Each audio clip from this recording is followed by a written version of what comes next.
Someone is dying on the side of the road. The first person there doesn't call for help. He just presses record, then sells the footage before the body is even cold. The disturbing part isn't that the man exists. He didn't invent our hunger for tragedy. He just realized that in a world that pays for attention, a dead body is a gold mine. That's what's really disturbing, because he's right about everything. Nightcrawler isn't a movie about a psychopath. It's simply a mirror being held up to us. A freak of nature that crawled out of the LA shadows. It's more comfortable that way. Because if Lou is a freak, some broken wiring, some rare defect, then he has nothing to do with us. But Lou Bloom isn't a monster. He isn't crazy. He's just paying attention. He hears Nina explain what local television needs. Crime, blood, fear. Excuse me, sir. I'm looking for a job. I'm a hard worker. So what do you say? I could start tomorrow, or even why not tonight? No. And he doesn't hesitate. He doesn't flinch. He doesn't go home and feel bad about it. He just starts supplying it. I film breaking stories. More reliably, more efficiently, and more ruthlessly than anyone else. He arrives faster, gets closer, and frames tighter. I love being out in the field. I love being on the breaking wave of history. Eventually, he stops waiting for reality to deliver what the market really wants. He just starts manufacturing it. He moves a body for a better shot. He withholds information from police so the crime scene escalates. He lets his own assistant get shot because the footage will be worth more than the employee himself. Okay. At every single step, the market rewards him. Nobody stops him. Not once. Think about the last time you yourself stopped scrolling because something went wrong for someone. You didn't comment, you didn't like it, you didn't even share it.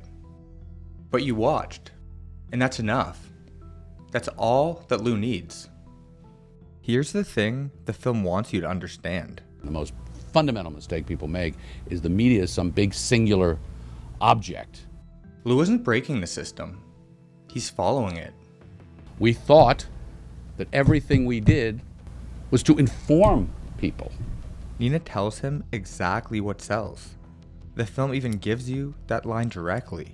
Think of our newscast as a screaming woman running down the street with her throat cut. That's not a metaphor. That's a business model. I want something people can't turn away from. And it works because the audience, the people at home, the people who turn on the news before bed, they don't look away. That's the part nobody wants to say out loud. Lou Bloom doesn't have power because he's evil. He has power because people watch what he shoots. You, get back! The news director needs him. The station needs the ratings. The advertisers need the eyeballs. And the audience provides the eyeballs.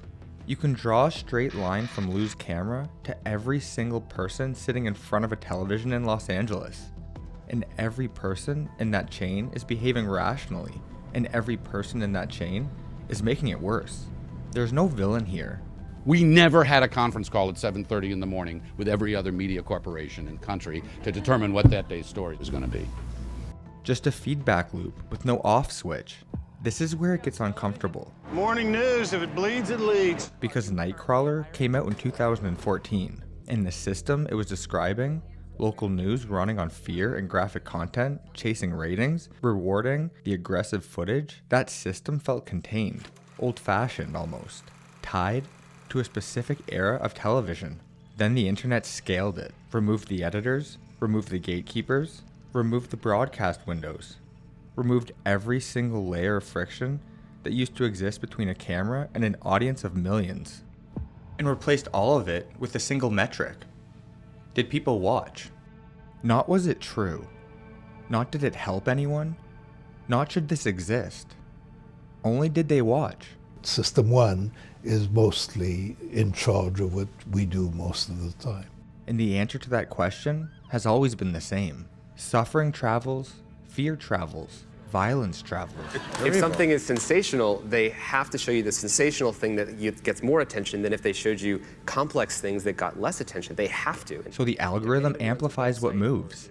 And what moves is the same thing Nina described way back in 1985. A screaming woman running down the street. We just got rid of the newsroom in the middle. It's important to remember that we are not Facebook's customers. The advertisers are their customers, and the product is our eyeballs. Yes. You've seen this happen in real time. Someone collapses on the street, and before anyone helps, a phone goes up. A fight breaks out, and the first instinct isn't to stop it, it's to capture it. The person who gets there first, Crash with injuries just occurred, Western and 3rd. who frames it tightest, who uploads fastest, they win. Lou Bloom didn't invent that logic. You went inside the house, you can film the bodies. This tape is evidence. Do I have to give it to you? He just practiced it more honestly than the rest of us. Because here's what the film is actually saying underneath all of it.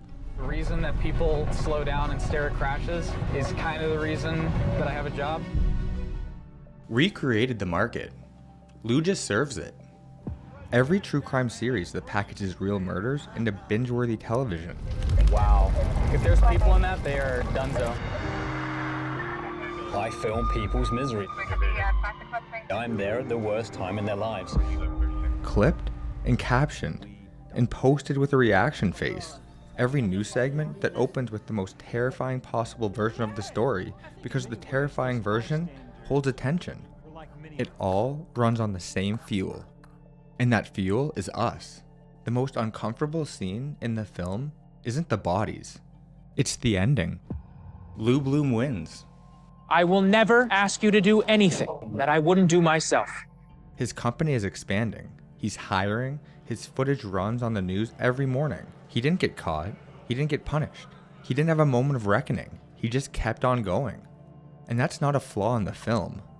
That's the entire point. Because the system doesn't have a mechanism for stopping people like Lou. It has no built-in filter for how the footage was obtained. No ethical review board for what gets rewarded. We want all of this. Oh my God! It only measures performance. And Lou performs. So the film doesn't end with justice. It ends with scale. More vans, more cameras, more stuff. A business built entirely on human suffering, growing quietly in the dark. We are extremely proud of the quality, balanced journalism that CBS 4 News produces. But we are concerned about the trouble and trend of irresponsible, one-sided news stories plaguing our country. Plaguing our country. It's not just news. It's not even just reality. Once you recognize the system, you start seeing it everywhere. Look at what actually spreads.